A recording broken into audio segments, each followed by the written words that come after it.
The flies wake me every morning at the same hour, that grey time before dawn when the heat loosens its grip just enough to breathe.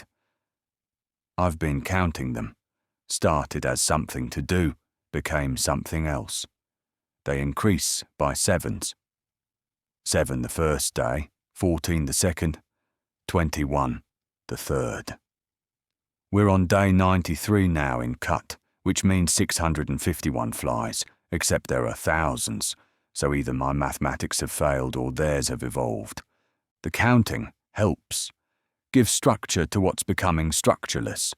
My bowels turn to water in January, then to something worse, something that moves on its own in the latrine trenches, seeking its own level, finding patterns. The medical officer diagnosed dysentery, but I've watched him too. How his hands shake when he writes in his ledger.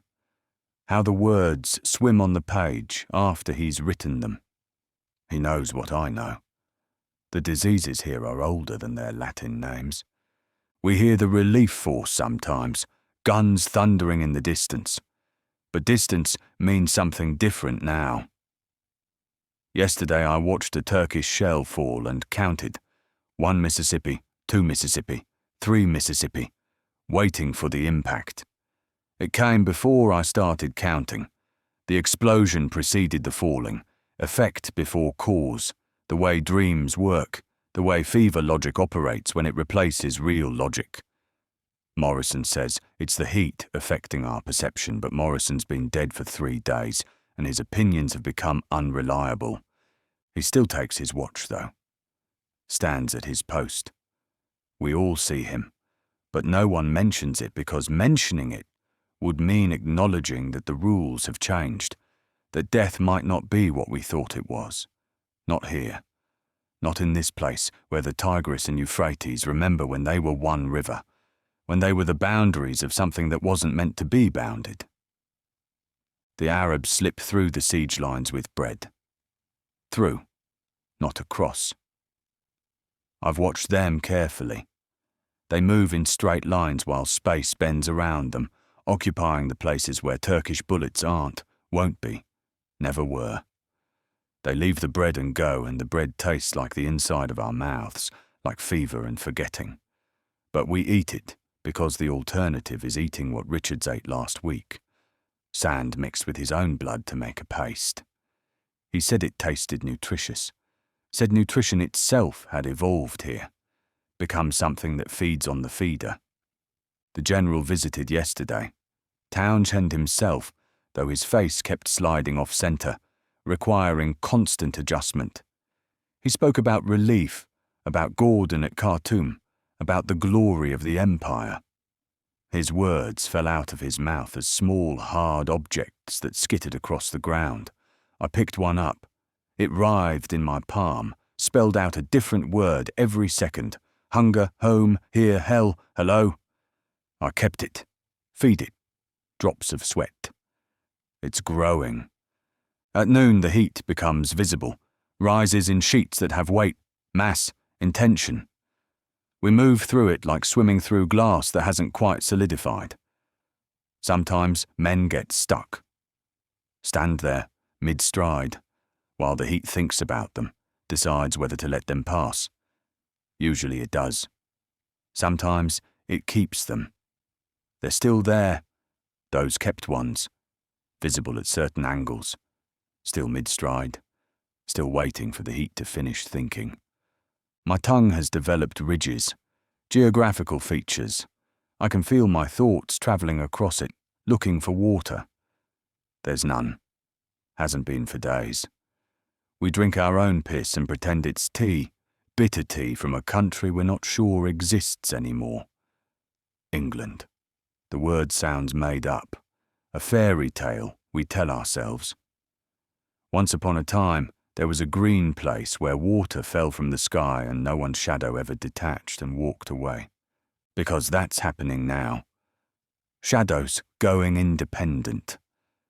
Mine stays put, but it's getting heavy. So heavy I have to drag it, and it leaves marks in the dirt like cuneiform, like the writing on tablets we found in the ruins outside the walls, tablets that precede Babylon, that speak of agreements made between things that shouldn't make agreements. The Turkish guards walk around these marks carefully. They know what I'm writing, without meaning to write it. Williams from B Company found water yesterday, a whole barrel of it, clean and clear. He drank until his stomach split like ripe fruit, and the water poured out, but it didn't soak into the ground. Formed a perfect circle that's still there, reflecting not the sky but something else, something underneath us that uses the water as eyes. We walk around it. Through it would be shorter, but through it leads to the place Morrison went, the place he came back from changed. The fever gives us new memories. I remember being born in a church with too many doors. Remember my mother's hands made of bread, feeding me pieces of herself. Remember dying in the next war, the one that hasn't happened yet, the one where the weapons are worse and the dying more efficient. These memories feel more real than the ones I brought from home, so I keep them, organise them chronologically, which is complicated because some haven't happened yet and others happen to someone else. There's mathematics in the suffering, patterns, the way disease moves through the company in spirals, always clockwise, always in multiples of 3. 3 men with fever, 9 with dysentery, 27 bleeding from the eyes. We're being organised, sorted. The Turks watch from their positions and wait. They're not the enemy anymore. They're witnesses. We're all witnesses to something that's using the siege as a sorting mechanism, separating us into categories I'm beginning to understand. The strong from the weak, yes, but also other distinctions. Those who can see the new colours from those who can't. Those whose shadows have gained weight from those whose shadows have escaped. Those who hear the river singing at night from those who only hear water. Important distinctions for what comes next. Because something is coming next. The white flag will go up soon.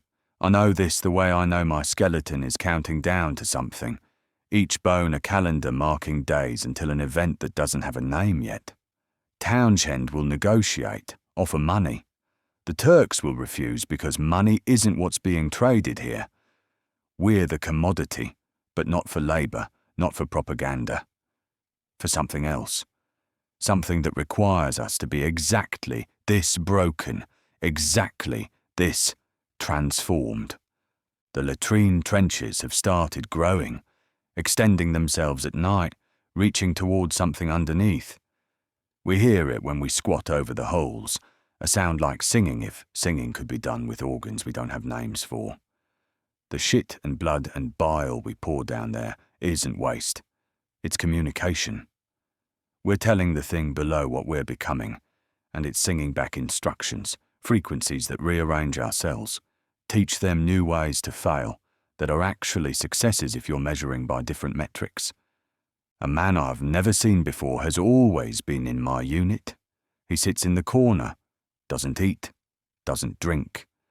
His eyes reflect light that isn't there. Yesterday I asked him what happens next. He said we've already been marched through the desert, already died, already been resurrected as something useful. Said time here isn't a line, but a space, and we're moving through it in all directions at once. Said the march that's coming has already happened, is happening now, will happen forever. I believed him because my teeth have been falling out in a sequence that spells words. Because the flies that wake me have started flying in formation, writing messages in the air that I can almost read. Because the letters from home have started arriving already opened, not by censors, but by something that edits them, replaces words like honour with words like harvest, replaces duty with digestion. The white flag tomorrow, or yesterday, or now. Time has become negotiable. But the march is coming. I can feel it in the way my bones have started pointing northwest, toward Anatolia, toward the place where we'll be walked until we understand what we've been feeding, what's been feeding on us, what the difference is between those two things. My rifle has started purring at night. I oil it with blood now. Mine, others. It doesn't matter whose. It prefers blood. Shoots straighter. The bullets know where they're going before I decide to fire. They're eager. They've learned what we're hunting, what's hunting us. The desert has been preparing. I can see it through the heat shimmer, paths carved in the sand, our footprints already there, waiting for our feet to fill them.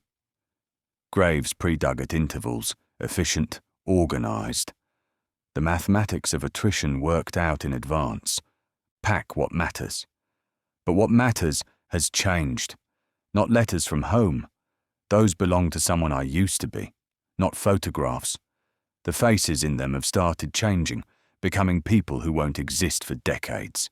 Pack instead the weight of your shadow, the taste of tomorrow's bread, the sound your bones make when they remember they're mostly water in a place that's running out of water. Ready for the march. Ready to walk into the thing we've been building with our suffering. The thing that's been building itself from our suffering. Ready to meet what we've been feeding all these months.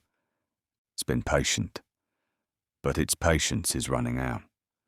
Running out in synchronization with our water, our food, our minds. When all three reach zero, we'll be ready.